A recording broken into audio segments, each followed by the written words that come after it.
Halo semuanya, saya Delta Novista dengan NIM 11012-10112.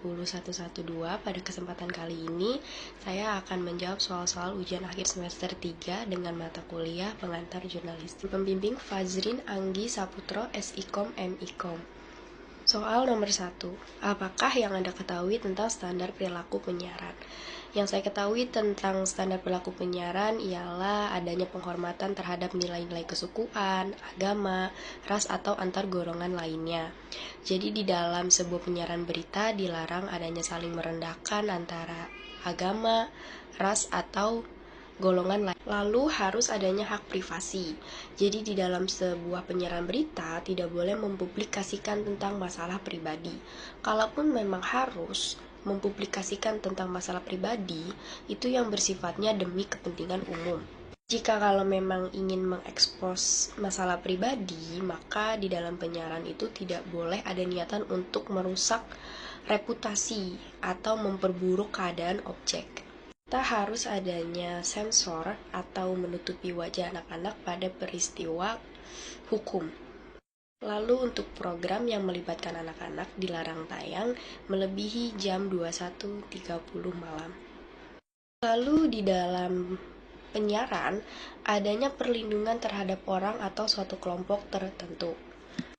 Program siaran dilarang menampilkan tentang melecehkan atau merendahkan suatu kelompok orang. Seperti misalnya orang dengan penyakit tertentu atau dengan kondisi fisik tertentu, serta orang-orang yang berorientasi seks. Itu adanya larangan adegan kekerasan. Pada program penyiaran dilarang menampilkan peristiwa atau kejadian secara detail yang menampilkan penusukan, penembakan, tawuran, dan beberapa peristiwa kekerasan lainnya. Menampilkan bagian tubuh yang berdarah atau menampilkan kondisi tubuh yang mengenaskan pun juga dilarang dalam penyiaran. Lalu yang terakhir ialah adanya klasifikasi penyiaran. Klasifikasi penyiaran itu ada A, R, D, dan juga SU. A untuk anak-anak, yakni dengan range umur di 7 sampai 12. Lalu R adalah remaja dengan range umur dari 13 sampai 17 tahun. Sedangkan D ialah dewasa di atas 18 tahun dan SU adalah untuk semua umur.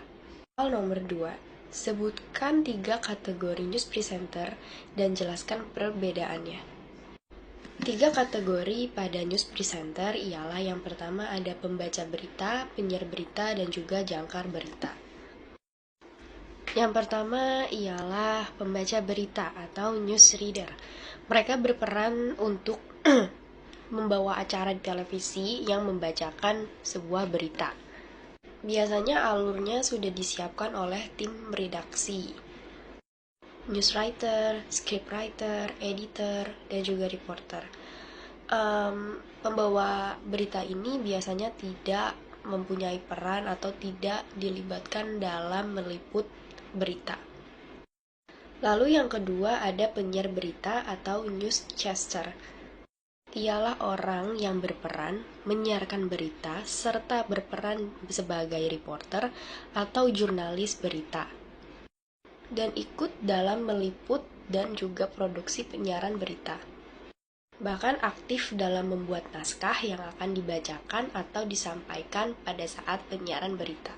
Kategori yang ketiga ialah jangkar berita, di mana ia adalah jurnalis televisi yang berperan membawakan berita dan juga memberikan improvisasi komentar dalam program siaran langsung.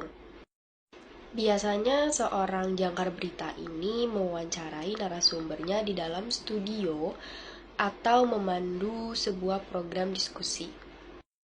Soal nomor 3, jelaskan dan jabarkan tugas serta tanggung jawab dari news gathering, news production, dan juga news support.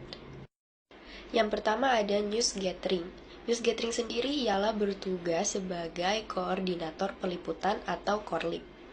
Bertugas mengatur traffic liputan tim di lapangan, serta harus memastikan target peliputan bisa didapat dan dibawa ke dalam ruang redaksi. News production atau produser berita, biasanya mereka akan langsung mengolah berita yang dihasilkan oleh news gathering. Pengolahan berita meliputi penentuan berita yang akan ditayangkan serta menentukan jenis berita. Lalu setelah berita diproduksi oleh produser, naskah berita dan juga visual akan diberikan kepada editing untuk diolah menjadi satu kesatuan. Pada intinya, tugas dan tanggung jawab dari news production ini ialah mengolah hasil dari tim news gathering. Lalu yang ketiga ada news support. Usai melalui proses editing, biasanya produk berita akan langsung masuk screening atau akan di-screening kembali oleh tim quality control. QC atau quality control mencakup monitoring visual layak tayang. Lalu setelah semua prosesnya selesai, maka si produk berita ini akan langsung dikirim ke ruang pengendali siaran. Lalu produk berita akan siap disiarkan. Soal nomor 4, sebutkan dan jelaskan 7 wawancara jurnalistik. Yang pertama ada wawancara sosok pribadi atau personal interview. Pada wawancara ini dilakukan pada 2 golongan sosok pribadi. Yang pertama adalah dengan orang yang baru tampil dalam sebuah profesi, seperti profesi politik, niaga, perbankan, hiburan, ilmu pengetahuan, dan juga profesi yang lainnya. Lalu yang kedua dengan orang yang berada di luar orbit berita, yakni sebenarnya orang biasa yang tidak melakukan hal-hal yang memiliki nilai-nilai berita. Lalu yang kedua ada wawancara berita atau news interview. Biasanya wawancara ini dilakukan untuk memperoleh keterangan dari seseorang yang mempunyai prestasi, kewenangan, dan juga keahliannya. Kemudian untuk ditampilkan sebagai berita straight news.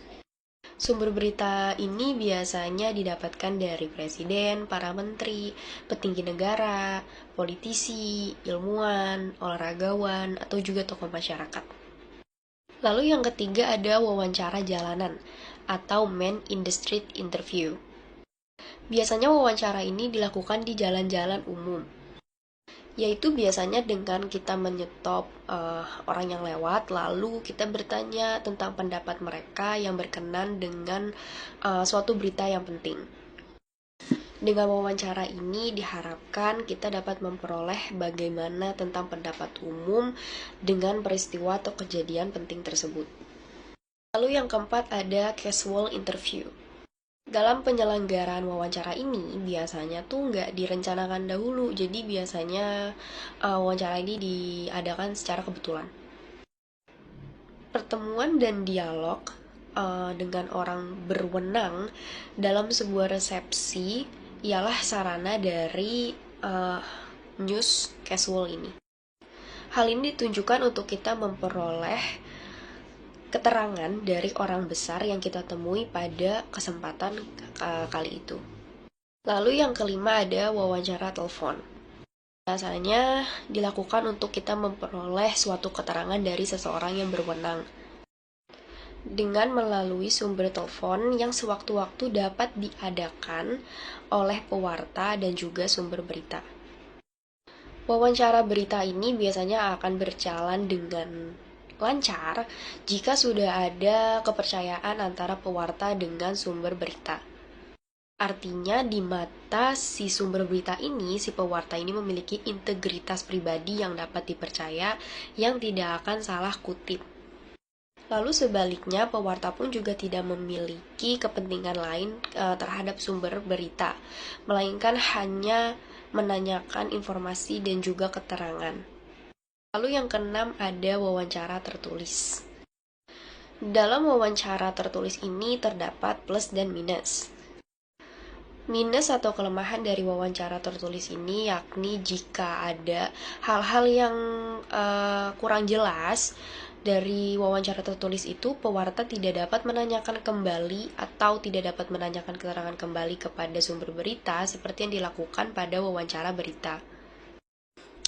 Lalu keuntungan dari wawancara tertulis ini ialah semua susunan wawancara diasumsikan tidak dapat dibantah oleh sumber berita, kecuali kalau susunan berita bertentangan dengan maksud sumber berita. Lalu yang terakhir atau yang ketujuh ada wawancara kelompok. Pada wawancara ini dilakukan oleh sekelompok orang.